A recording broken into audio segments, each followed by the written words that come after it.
شکریہ. یہ ایک ایسا مسئلہ آج ہمارے سامنے ہے جس کی نوید پہلے پوری دنیا میں نہیں ملتی. 100 سال پہلے اسپینش فلو آیا تھا.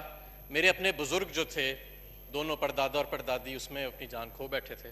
اور اس کے بعد آج 100 سال کے بعد یہ ایک ایسا مرض ہے جو پوری دنیا کے سامنے لاحق ہے. لیکن ہم نے فیصلے کرنے ہیں پولیٹیکل ریٹرک کی بنیاد پہ نہیں، ہم نے پولیٹیکل پوائنٹ سکورنگ کی بنیاد پہ نہیں، چاہے ہم اپنے آپ کو کتنا ہی بڑا سیاسی ورکر کیوں نہ سمجھتے ہوں، کیونکہ یہاں پہ جانوں کا اور روزگار جو ہے وہ خطرے میں ہے. ہم نے فیصلے کرنے ہیں انفارم ڈیبیٹ کے اوپر اور ڈیٹا کے اوپر.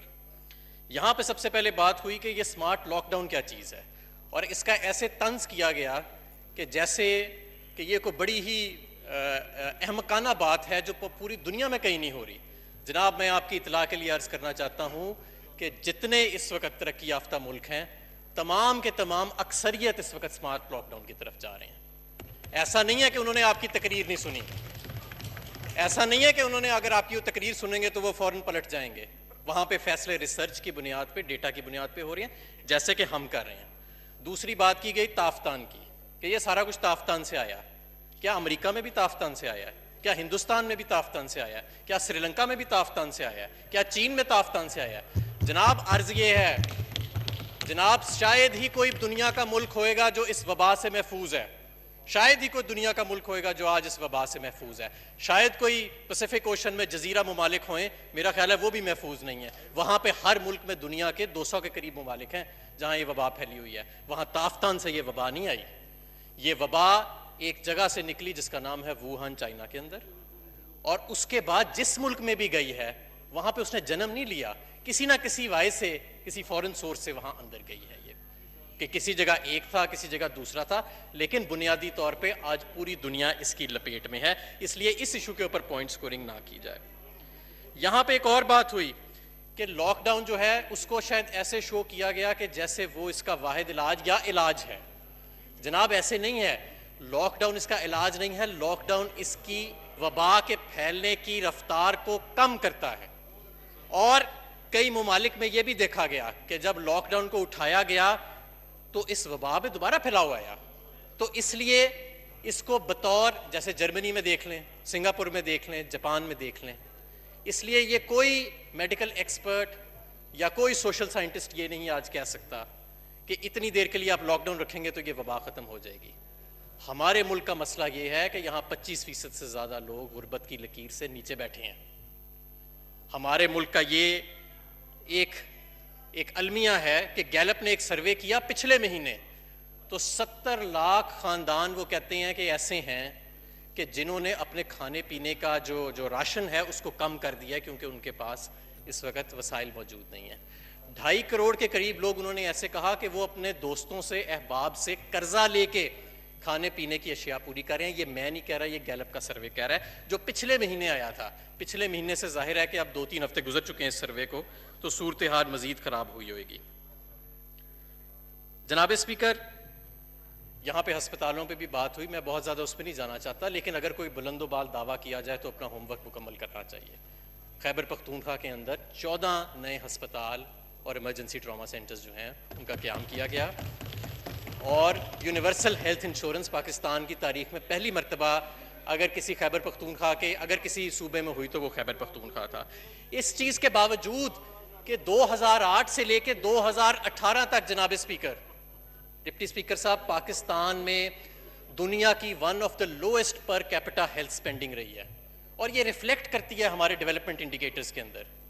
آج یہاں پہ میل نرشمنٹ کو دیکھ لیں، آج یہاں پہ 70% آج آپ کا ہیلتھ کیئر پاکستان میں پرائیویٹ سیکٹر سروسز پرووائڈ کر رہی ہیں، 70%. تو یہ کسی ماضی کی حکومت کو یہ تمغہ نہیں جاتا کہ انہوں نے ہیلتھ میں بڑا کام کیا ہے. یہ آج آپ کے موجودہ اعداد و شمار ہیں. جناب speaker, Pakistan institute of development economics کا جو ایک پروجیکشن ہے وہ یہ ہے کہ اگر لاک ڈاؤن کو اس کی موجودہ صورتحال میں مزید آگے بڑھایا جائے تو بے روزگار افراد کی جو ٹوٹل جو ان کی قوت ہے اس میں 2 کروڑ بیسٹ کیس سیناریو سے 7 کروڑ ورسٹ کیس سیناریو تک یہ معاملہ آگے چلا جائے گا. جناب اسپیکر، ایس ڈی پی آئی ایک ہمارا بڑا اچھا ادارہ ہے ریسرچ کا، انہوں نے یہ ایک تخمینہ لگایا کہ اگر لاک ڈاؤن کو مزید 1 ماہ تک ایکسٹینڈ کیا جاتا ہے، اس کی وہی صورتحال جس میں یہ پہلے دن سے تھا، تو 10 لاکھ 9 لاکھ تک 9 لاکھ چھوٹے اور درمیانے درجے کے کاروبار ایسے ہیں جو مستقل بنیادوں کے اوپر ختم ہو جائیں گے. مستقل بنیادوں کے اوپر، یہ نہیں کہ ختم ہو کے دوبارہ چل پڑیں گے جب آپ لاک ڈاؤن، مستقل بنیادوں کے اوپر. جناب اسپیکر، ہمارا ملک ایک ایسا مغربی ملک نہیں ہے جہاں پہ کھربوں ڈالر کے امدادی پیکج دیے جاتے ہیں اور وہاں پہ ان کو پھر 2 مہینے 3 مہینے تک وہ لاک ڈاؤن سسٹین کر سکتے ہیں. یہاں پہ ہمیں ایک توازن کو برقرار رکھنا ہے. ایک طرف ہم نے کورونا کے مرض کو بھی دیکھنا ہے، اپنی ہاسپٹل کیپیسٹی کو بھی دیکھنا ہے، تو دوسری طرف ہم نے عام آدمی کے چولہے کو بھی دیکھنا ہے کہ کہیں وہ نہ بجھے. ہمیں بھوک سے بھی اتنا ہی خطرہ ہے آج جتنا ہمیں کرونا سے خطرہ ہے، اگر ہم لاک ڈاؤن کو اس کی صورتحال میں برقرار رکھتے ہیں. اور لاک ڈاؤن میں جو نرمی کی جاتی ہے یا جو سختی کی جاتی ہے، میں تمام NCOP کے جو NCOC کے تمام اجلاس ہیں اور NCC کے تمام اجلاس ہیں، میں تقریباً تمام میں شامل رہا ہوں. ہر چیز چاروں صوبے اور دونوں اکائیوں کے ساتھ مل کے متفقہ طور پہ ایک چیز کا فیصلہ کیا جاتا ہے. کوئی لاک ڈاؤن کے اندر توسیع نہیں ہوتی، کوئی نرمی نہیں ہوتی جب تک تمام اکائیاں اور تمام صوبے جو ہیں وہ ایک پیج پہ نہ ہوں. جناب اسپیکر، حکومت پاکستان نے 1200 ارب کا ایک اکنامک سٹیمولس پیکج جو ہے، ایک امدادی پیکج ہم نے اناؤنس کیا، اور اس کے اندر احساس پروگرام کے ذریعے 1 کروڑ 20 لاکھ خاندانوں کو امداد دی جا رہی ہے. اس میں 40 لاکھ صرف وہ ہیں جو پہلے سے ڈیٹا بیس میں موجود تھے اور باقی تمام جو ہیں وہ نئے لوگ ہیں. جناب اسپیکر، PM نے کرونا ریلیف فنڈ اناؤنس کیا اور اس کو مرج کیا گیا پاکستان کے جو مزدور احساس پروگرام تھا، اور اس کے تحت ہم نے 75 ارب روپے مختص کیے ہیں. وزیر اعظم کی جو فنڈ ریزنگ ہے وہ اس کے ساتھ علیحدہ جوائن ہو رہی ہے. اور ہم یہ جو 1 کروڑ 20 لاکھ لوگ تھے، ان کے علاوہ ہم 40 سے 60 لاکھ لوگ جو بے روزگار ہوئے ہیں کرونا کی لاک ڈاؤن کی بندشوں کی وجہ سے، ان کو ہم براہ راست فائدہ پہنچائیں گے اور امداد پہنچائیں گے 12,000 روپے کی.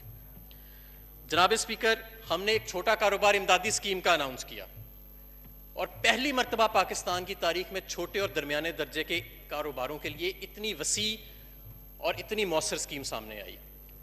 35 لاکھ چھوٹے کاروبار، جس میں 5 کلو واٹ کے کمرشل کنیکشن اور 70 کلو واٹ کے انڈسٹریل کنیکشن شامل ہیں، جب وہ اپنا کاروبار کا سلسلہ دوبارہ شروع کریں گے تو ان کے اگلے 3 مہینے کا بجلی کا بل حکومت ادا کرے گی.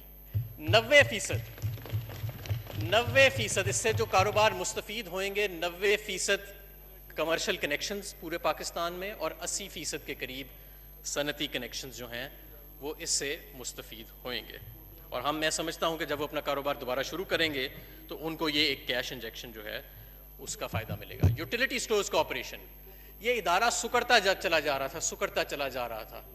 جناب اسپیکر، رمضان میں ہم نے اور کرونا کے پیش نظر 50 ارب روپے علیحدہ مختص کیے اس کے لیے، سبسڈی رمضان پیکج کی علیحدہ مختص کی، اور آج یوٹیلیٹی سٹورز کارپوریشن میں پچھلے رمضان کی بنسبت 10 گنا زیادہ مٹیریل سیل کرنے کے آج سٹاکس موجود ہیں، اور 8 سے 9 گنا سیل آلریڈی جو پہلے 15 دن گزر چکے ہیں رمضان کے، ان کے اندر ہو بھی چکی ہے.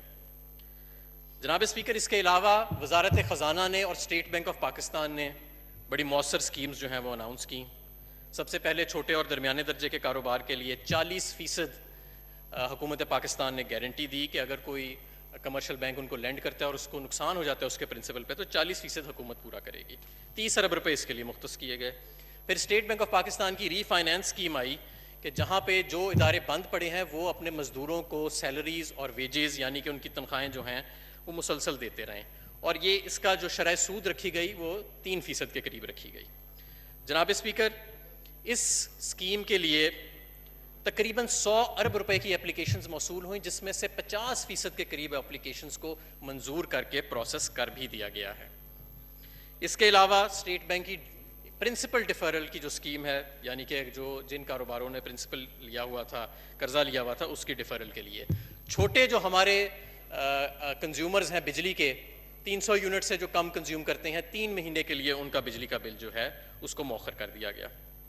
اس کے علاوہ جناب اسپیکر 100 ارب روپے کے پرانے سیلز ٹیکس کے ایریئرز ایف بی آر میں پڑے ہوئے تھے جو نان ایکسپورٹرز کے تھے، ایکسپورٹر سے جن کا تعلق نہیں تھا ان کو، جس کے اندر ایکسپورٹرز کے ریفنڈز بھی شامل تھے، ڈیوٹی ڈرا بیکس بھی شامل تھا، اور ڈی ایل ٹی ایل بھی 10 سال پرانے، ان سب کو جناب اسپیکر موجودہ حکومت نے، پرانی حکومتوں کے واجبات کو موجودہ حکومت نے کلیئر کیا۔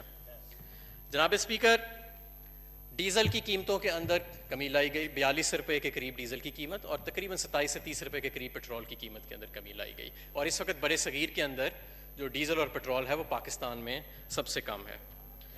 جناب اسپیکر، ہمارا ملک جس وبا سے گزر رہا ہے، میں سمجھتا ہوں کہ وقت کا تقاضا سمجھتے ہوئے فوری طور کے اوپر این سی او سی کو جو کانسٹیٹیوٹ کیا وزیر اعظم نے، چاروں صوبوں کو اور دونوں اکائیوں کو آن بورڈ لیا گیا اور فوری طور پہ فیصلہ سازی کی گئی، اس سے پورے پاکستان میں کسی جگہ پہ آپ کے اسینشل فوڈ آئٹمز کے، یعنی ضروری اشیاء کے، روزمرہ کی جو اشیاء ہیں اس میں کسی جگہ میں کمی نہیں آئی۔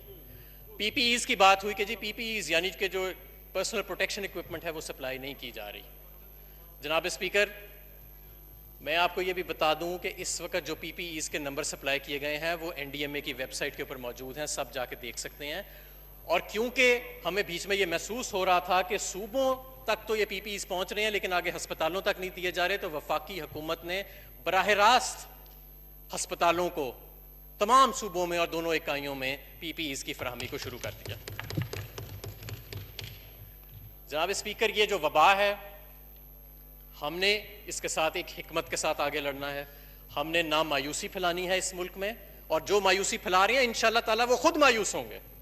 یہ ملک بڑے بڑے سانے برداشت کر چکا ہے، یہ ملک بڑے بڑے کرائسس برداشت کر چکا ہے، اور ہمیشہ جب ان کرائسس سے باہر نکلا ہے تو پہلے سے زیادہ مضبوط نکلا ہے۔ میں آپ کو دعوے سے کہہ سکتا ہوں، میرا یہ ایمان ہے کہ ہم اس کرائسس سے بھی باہر نکلیں گے اور انشاءاللہ تعالیٰ پہلے سے زیادہ مضبوط نکلیں گے، ایک نئے پاکستان کے ساتھ، ایک نئے عزم کے ساتھ باہر نکلیں گے۔ اگر کوئی اس ہاؤس میں یا اس ہاؤس سے باہر کوئی خوف کی فضا پھیلانا چاہتا ہے، کوئی مایوسی کی فضا پھیلانا چاہتا ہے، تو انشاءاللہ تعالیٰ وہ مایوس ہوئے گا، وہ خود مایوس ہوئے گا۔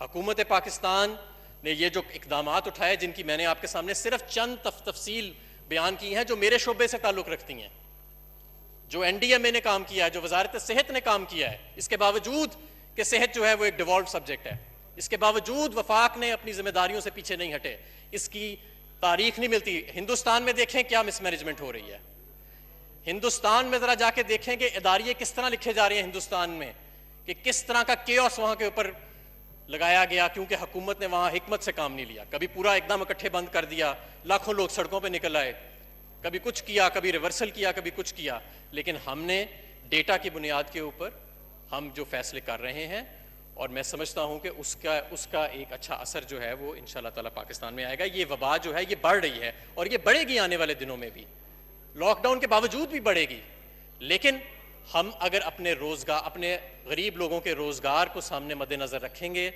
اگر ہم حکمت سے فیصلے کریں گے، اگر ہم خوف کی بنیاد پہ یا مایوسی پھیلانے کی بنیاد پہ یا پولیٹیکل ریٹرک کی بنیاد پہ فیصلے نہیں کریں گے، تو انشاءاللہ تعالیٰ ہم اس وبا سے بھی باہر نکلیں گے، اور انشاءاللہ تعالیٰ پاکستان جو ہے وہ جس طرح پہلے مختلف کرائسس سے باہر نکلا ہے، اس کرائسس سے بھی ہم انشاءاللہ تعالیٰ